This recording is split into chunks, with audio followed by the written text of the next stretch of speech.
Você sabia que o texto de Gênesis 4:7 da Bíblia é tido por muitos estudiosos do hebraico como o texto mais difícil de ser traduzido? Então vamos aqui expor o mistério que há por trás desse texto e por que muitos teólogos, muitos hebraístas têm tanta dificuldade de traduzir esse texto. Primeiro eu vou ler aqui em uma das traduções da Bíblia, que é a Almeida Corrigida Fiel, em como que está traduzido esse texto. Olha só. Se bem fizeres, não é certo que serás aceito? E se não fizeres bem, o pecado jaz à porta. E sobre ti será o seu desejo, mas sobre ele deves dominar. E quase todas as traduções desse texto são bem similares, só mudando ali um jogo de palavra ou outro. Então, se você lê esse texto de forma literal, em como geralmente está traduzido em nossas Bíblias, você vai concluir automaticamente que o Criador está chamando Caim ao arrependimento, dizendo que Caim deve dominar o pecado que estava entrando no coração dele. Mas não é isso que o texto original quer dizer. No original, parece haver uma contradição. Tanto que estudiosos do hebraico, muitos deles acreditam que até Moisés, que foi quem escreveu o Pentateuco da Bíblia, teria cometido um erro ortográfico ao cometer esse texto. Olha só o nível que acaba gerando de interpretação. Isso se deve porque a palavra original no hebraico, que é traduzida como pecado, é shatat. E shatat é uma palavra feminina no hebraico. Porém, os sufixos utilizados nesse texto, se referindo ao desejo e ao domínio, são masculinos. Ou seja, no original, o texto não quer trazer a ideia de que o desejo e o domínio seria sobre o pecado, pois pecado é uma palavra feminina e os sufixos utilizados são masculinos. E é por isso que tem estudiosos que acreditam que Moisés cometeu um erro ortográfico, mas pensa bem, Moisés não escreveu o Pentateuco inspirado divinamente pelo Espírito do Criador? Então será que o Espírito do Criador permitiria que Moisés cometesse um erro ortográfico? Pensa bem aí. A questão é que realmente o texto não quer dizer que o domínio e o desejo seria sobre o pecado, pois como eu expus aqui, o pecado no hebraico é uma palavra feminina e os sufixos utilizados de desejo e domínio nesse texto são masculinos, ou seja, se refere a algo ou alguém que é masculino e não feminino. E outra coisa, você conhece algum ser humano que possui a capacidade própria de dominar o pecado? Será que Caim tinha essa capacidade de dominar o pecado? Será que Caim era tão especial assim?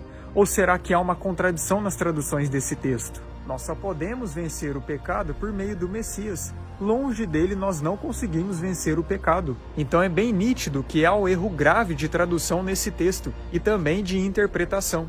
E para entendermos melhor o que esse texto realmente quer dizer, é melhor olharmos o contexto, pois o contexto esclarece a quem realmente o desejo e o domínio é referido.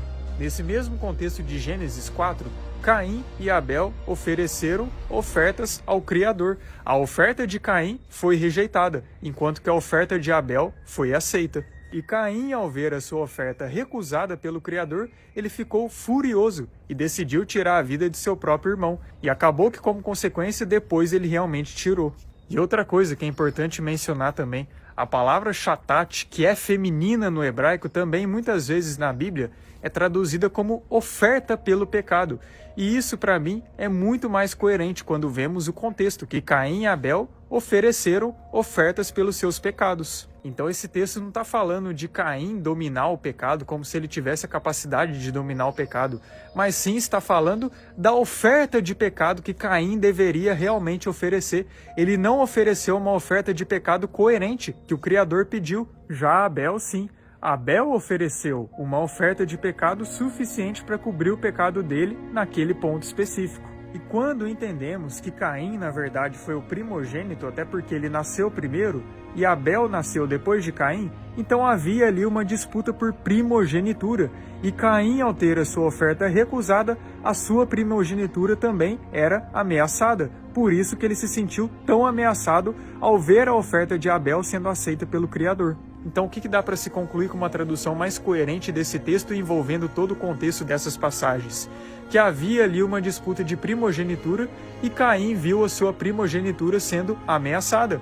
E aí que o Criador disse para ele: se você oferecesse uma oferta de pecado suficiente para cobrir os seus pecados, uma oferta do modo que eu pedi, O desejo de Abel seria para você, e você teria domínio sobre ele, ou seja, você manteria sua primogenitura, mas você não fez a oferta de pecado que eu pedi, então a sua primogenitura está ameaçada. Porque o sufixo masculino mais próximo desse texto é Abel, portanto dá para se concluir que o desejo e o domínio que se refere a Caim não era sobre o pecado, mas sim sobre Abel, e isso envolve uma questão de primogenitura, já que Caim era o primogênito.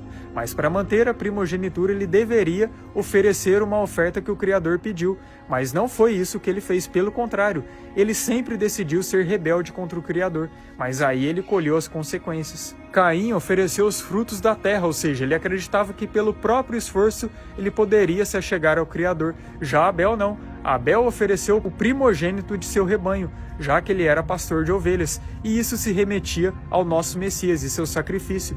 Ou seja, Abel se mostrou totalmente dependente do sacrifício do nosso Messias, enquanto que Caim acreditava que pelos seus próprios méritos e próprios esforços ele poderia ser aprovado. E depois, pelos frutos, Caim mostrou ser do maligno. Por isso que a Bíblia mesmo fala em 1 João 3,12, não sejais como Caim, que era do maligno. Ou seja, Caim era filho de Satanás. Como eu já abordei aqui em alguns vídeos, ele não era filho de Adão, ele não foi gerado por Adão. Eu sei que tem aquele texto de Gênesis 4:1, mas como eu já mencionei em outro vídeo, ele foi mal traduzido. Caim foi o primeiro filho de Satã colocado aqui nessa terra, o primeiro joio plantado, a semente da serpente de Gênesis 3:15. Mas é isso aí, quanto mais estudamos as Escrituras, principalmente no original, mais a verdade é revelada. E glórias ao Pai por isso, por nos capacitar.